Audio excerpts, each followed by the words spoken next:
రాజకీయాల గురించి ప్రస్తావించడం అనేది చాలా సంవత్సరాల తర్వాత మళ్ళీ ఇదిగో ఇప్పుడే జరుగుతుంది. దానికి ప్రధానమైన కారణం తమ్ముడు పవన్ కళ్యాణ్, అలాగే చంద్రబాబు నాయుడు గారు తెలుగుదేశం నుంచి బీజేపీ నాయకత్వం వీళ్ళందరూ ఒక కూటమిగా ఏర్పడ్డారు. అది చాలా సంతోషం, మంచి పరిణామం. ఈ సందర్భంగా మరీ ముఖ్యంగా ఈ రోజున నేను ఇట్లాగా మాట్లాడడానికి ప్రధానమైన కారణం నా మిత్రుడు, చిరకాల మిత్రుడు సీఎం రమేష్, అట్లాగే పంచగల్ రమేష్ రాజకీయంగా అరంగేట్రం చేసింది నా బ్లెస్సింగ్స్ తోటి. అది తను ఆ రోజు నుంచి ఈ రోజు వరకు కూడాను ఎక్కడున్నా నా దీంట్లోనే ఉంటుంటాడు.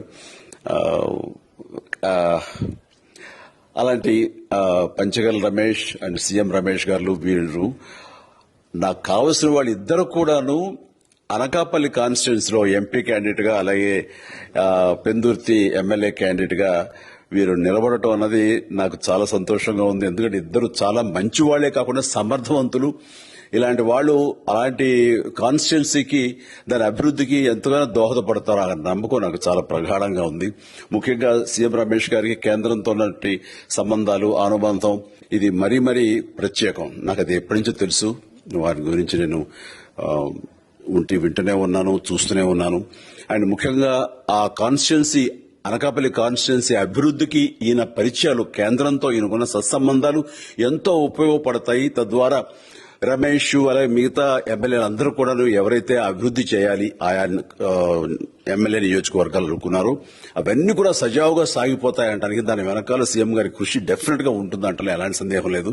అండ్ వీరి నాయకత్వంలో మిగతా వాళ్ళ ఎమ్మెల్యేలు అందరూ కూడాను కలిసికట్టుగా అనకాపల్లి అభివృద్ధికి ఎంతగానో దోహదపడతారు అండ్ రిజల్ట్ చూపిస్తారన్న ప్రగాఢ విశ్వాసం ఉంది. కాబట్టి వీళ్ళిద్దరి గురించి ఈరోజు ప్రస్తావిస్తున్నాను. మీ అందరి ఆశీస్సులు వీళ్ళకి ఉంటాయని ప్రగాఢంగా నమ్ముతూ సెలవు తీసుకుంటున్నాను. ప్లీజ్ వారిని గెలిపించండి. అనకాపల్లి నియోజకవర్గం యొక్క అభివృద్ధిని మనందరం చూస్తాం. అంతేకాదు, నాది చాలా పెద్ద కోరిక, ఆంధ్రప్రదేశ్ అభివృద్ధి పథంలో ముందుకు వెళ్లాలి. దానికి గాను మీరందరూ నడుము బిగించండి. మీరందరూ కూడాను ఇలాంటి వారికి ఓటు వేసి మీరు గెలిపించి అన్ని రకాలుగాను మీ యొక్క ఆశీస్సులు మీకు ఉన్నాయి అన్న భావాన్ని మా అందరికీ, ఆ నమ్మకాన్ని మాకు కలిగించండి. జై హింద్.